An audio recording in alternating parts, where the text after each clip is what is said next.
మొత్తానికి అంటే మీరు ఏంటనేది ఈ సినిమా ఇండస్ట్రీలో మీరు వేసుకొచ్చిన షర్ట్తో అర్థం అవుతుంది. టైగర్ అని చెప్పేసి. సో సార్ అంటే మీ ప్రస్థానం చూసుకుంటే కనుక 25 ఏళ్లకు పైగానే యాక్చువల్గా 1997తో కదా స్టార్ట్. సో తోకలేని పిట్ట అంటే జనరల్గా ఎవరైనా మామూలుగా ప్రొడ్యూసర్ కింద వచ్చిన వాళ్ళు ప్రొడ్యూసర్గానే కంటిన్యూ అవుతారు, డైరెక్టర్ కింద వచ్చిన వాళ్ళు కాలం కలిసి వస్తే ప్రొడ్యూసర్ అవుతారు. బట్ మీ గ్రాఫ్ చూస్తే ఫస్ట్ ప్రొడ్యూసర్గా స్టార్ట్ అయ్యి తర్వాత రైటర్గా స్టార్ట్ అయ్యి మళ్ళీ ప్రొడ్యూసర్గా మారారు కదా. సో అసలు 1997లో అంటే తోకలేని పిట్ట చేయలేని ఆలోచన కానీ అసలు దానికి సంబంధించిన విశేషాలు ఎనీథింగ్ అంటే నేను ఒకటి నమ్ముతాను ఏంటంటే క్లియర్గా సినిమా ఇండస్ట్రీలోకి ఫస్ట్ ఎంటర్ అయ్యే వాళ్ళకి ఎవరన్నా కానీ మీరు లైట్ల వెనకాల ఉన్న లైట్ మ్యాన్ అడిగిన, ఇప్పుడు సెటిల్ అయిన బిగ్ కెమెరామెన్లు అడిగిన, ప్రొడ్యూసర్లను అడిగిన, వాళ్ళు ఇనిషియల్ స్టేజెస్లో వాళ్ళు ఫిల్మ్ ఇండస్ట్రీ వైపు ప్యాషన్ తోటి ఆకర్షితులై either they want become actors or directors, వాళ్ళు ఏ కెపాసిటీలో ఫిట్ అవుతారో వాళ్ళకే తెలియదు, బికాజ్ బిగినింగ్ స్టేజ్ కదా. సో అటువంటి స్టేజ్లో వచ్చిన తర్వాత ఏదో మనకి ఇండస్ట్రీ వైపు పరిశ్రమ వైపు ఆకర్షితులై వచ్చి మన టాలెంట్ ఏంటి, ఓహో మన దీంట్లో ఫిట్ అవుతామా, అయ్యో రకరకాల ప్రయత్నాలు చేసి మన దేంట్లో ఫిట్ అవ్వ, కానీ ఇక్కడి నుంచి వదిలి వెళ్ళబుద్ధి కాదు. ఆఖరికి అతను ఒక లైట్ మ్యాన్గా కూడా సెటిల్ అయిపోతారు ఆర్టిస్ట్గా వచ్చిన వాళ్ళు. అలాగే మనకి ఇది ఎందుకులే, మనం టెక్నిక్గా వెళ్ళిపోతాం, ఎడిటర్గా వెళ్ళిపోతారు కొంతమంది కెమెరామెన్లు అయిపోతారు. But it takes time to understand their own strength. So అంటే ఇప్పుడు ఇంకా లేమన్ లాంగ్వేజ్లో చెప్పాలంటే ఇప్పుడు నాకు క్రికెట్ అంటే నాకు ఇంట్రెస్ట్. సో నేను క్రికెట్లో వచ్చి జాయిన్ అయ్యా కోచింగ్ అకాడమీలో. కోచ్ ఏమంటా అంటే ఏం చేస్తామంటే సార్ నాకు క్రికెట్ అంటే ఇంట్రెస్ట్, సరే బ్యాటింగా బౌలింగా ఫీల్డింగా ఇంకోట. So you try different things. దాని మన స్కిల్ ఏంటి అన్నది మనకు తెలియడానికి, మన గురించి అవతల వాడి కోచ్కి తెలియడానికి టేక్స్ టైం. నీలో పేస్ బాగుందయ్యా, you can become pace bowler. Sir అయితే మీరు చెప్పింది నాకు అర్థమైంది. అంటే మిగతాది ఏమవుతాడో అనే వచ్చేది 24 క్రాఫ్ట్స్లో చేయడం వేరు, బట్ కాకపోతే యాజ్ ఏ ప్రొడ్యూసర్గా అంటే మన చేతుల నుంచి డబ్బులు పెట్టాలి. యాక్చువల్గా డబ్బులు పెట్టడం చాలా కాస్ట్లీ అఫేర్ కదా ఒక రకంగా చెప్పుకున్నట్టయితే. అంటే ఆ టైంకి ధర్మవరపు గారిని డైరెక్షన్ చేసి యాక్చువల్గా ఒక డైరెక్టర్ గానో లేకపోతే ఒక యాక్టర్ గానో రావాలంటే ఉండాల్సిన ప్యాషన్ కన్నా ఒక ప్రొడ్యూసర్ డబ్బులు పెట్టాలి. రిస్క్ అంటే హైయెస్ట్ రిస్క్ ఇంకా వాళ్ళదే. అవునవును. ఇంకా దీనికి ఇంకా ఎక్కువ ప్యాషన్ ఉండాలి. హైయెస్ట్ ప్యాషన్ ఉండేది నాకు తెలిసి ఇండస్ట్రీలో ప్రొడ్యూసర్లకి.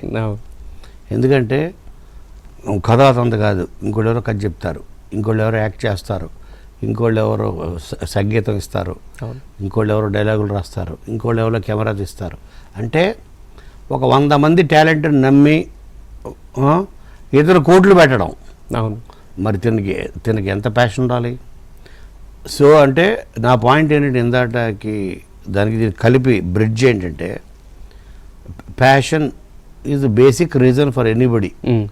సినిమా ఇండస్ట్రీలో వచ్చే ప్రతి వాళ్ళకి ప్యాషన్ అన్నదే వాళ్ళని లాక్కొస్తుంది.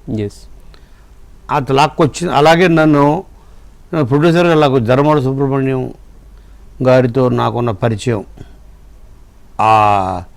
ఆయన ఒక కథ చెప్పారు, ఇది భలే ఉంది, నాకు కూడా ఇండస్ట్రీ అంటే నాకు ఇంట్రెస్ట్. అప్పటికే నాకు ఆత్రేయ గారితో ఒక పరిచయం, ఆత్రేయ గారితో సాన్నిహిత్యం. అప్పుడు 27 సంవత్సరాలు నాకు ఆయనతో పరిచయం ఏర్పడింది. ఆయనతో పరిచయం ఏర్పడి మేము చాలా కొద్ది రోజుల్లో మంచి ఒక ఫ్రెండ్స్లో అయిపోయాం. ఫ్రెండ్సే లిటరల్లీ. ఎందుకంటే మా ఇంటికి ఎదురుగంటే అశోక హోటల్ లాటికపూర్. ఆయన ఎప్పుడు వచ్చినా పర్మనెంట్గా అశోక హోటల్ దిగుతారు. ఆయన రూమ్ నెంబర్ కూడా పర్మనెంట్. ఆయన వచ్చే ముందే చెన్నై ఫ్లైట్ ఎక్కే ముందు నాకు ఫోన్ చేస్తాడు, వెంకట్ ఏం చేస్తున్నావు బాయ్, నేను సాయంత్రం ఫ్లైట్కి వస్తున్నాను, నువ్వు నీ పనులన్నీ చూసుకొని వచ్చేసి ఆయన జరిగి వెళ్ళడం. అప్పుడు ఆయన ప్రేమ అన్న సినిమా రాస్తున్నారు, ప్రేమ ఆ నీరాజనం, తర్వాత ఇంకొక సినిమా. సో అలాగా ఆయనతో పాటు ట్రావెల్ అవ్వడం, ఆయన రాయడం, నేను చెప్తాను నువ్వు ఇటు రాసుకో, ఆ పేపర్ పైన తీసుకో, ఇలా స్లోగా.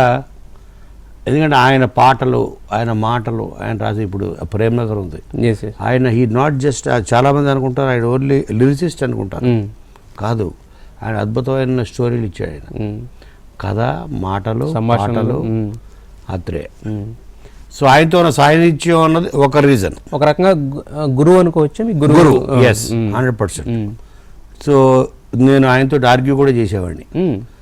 ఆయన ఇద్దరం ఆర్గ్యూ చేసుకునేవాళ్ళం రాత్రి 12 ఒంటికి ఇలా. సో ఇది అలాగలాగా నెమ్మది. ఎందుకంటే మా తాతగారు సినిమా ఇండస్ట్రీలో ఆయన ఒక హీరో, ఆయన ప్రొడ్యూసర్, డైరెక్టర్, ఈ 3 చేసి అక్కడి నుంచి రాజకీయాల్లోకి వచ్చి. ఎవరు సార్? కోన ప్రభాకర్ రావు. ఆయన చేసిన సినిమాలు 365 డేస్ ఆడాయి.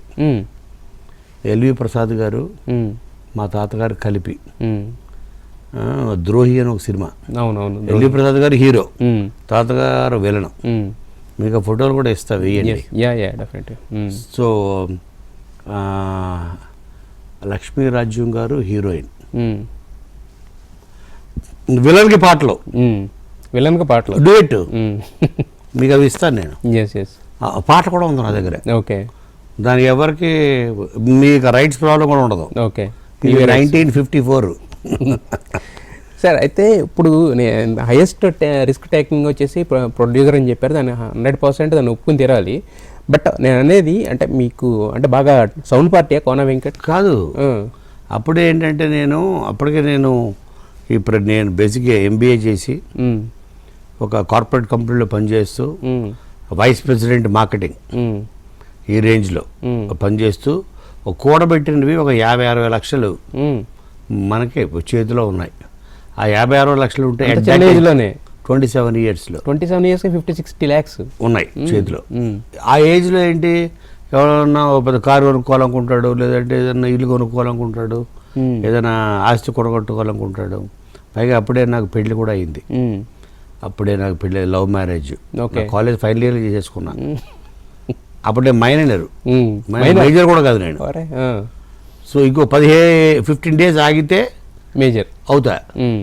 కానీ మరి అప్పుడు సిచ్యువేషన్ అలా వచ్చేసింది. ఇంట్లో పోయి చేజింగ్లు ఇవన్నీ ఉన్నాయి. ఆర్య సమాజ్లో పెళ్ళి అయిపోయి నా మీద కేసు ఫైల్ చేసి మైనర్గా అని మా మామగారు వాళ్ళు నా మీద కేసు ఫైల్ చేశారు. చేసి ఆ టైంలో, అటువంటి టైంలో కూడా, but because of my education, MBA, what ever నేను సంపాదించిన కూడా నేను అప్పుడు ఆ కంపెనీ, నేను పనిచేస్తున్న కంపెనీ పబ్లిక్ ఇష్యూకి వెళ్ళింది. నేనే తీసుకెళ్ళా. అంటే I led the issue, public issue. యూఎస్కి వెళ్ళా, ప్రమోట్ చేశా. So I got my shares ఇవన్నీ. ఆ వచ్చిన డబ్బులను మొత్తం పెట్టేశాను. మొత్తం పోయినాయి. మొత్తం వాషౌట్ మొత్తం వాషౌట్. ₹1 లేదు ఇంకా చేతిలో. ఇంకా ఎవరు ఉంటే మా వైఫ్ కూడా చేతికి ఉన్నవి, చెవులకు ఉన్నవి అని లాగేసి, ఇంకా అప్పులు ఉన్నాయి. అప్పుడు చెప్తాడు. అలా ఒక చిన్న ఒక షెడ్ లాంటి ఇంటికి షిఫ్ట్ అయ్యి, షెడ్ లాంటి ఇల్లే, పేరుకి ఇల్లు, పైన షెడ్ ఉంటుంది, రేకులు వేస్తారు కదా, రేకులు. ఫస్ట్ లాన్సర్ అని మసప్ ట్యాంక్ లోపల, శ్రీరామ్ నగర్ కాలనీ అంటారు. అవును, ఐడియా ఉంది.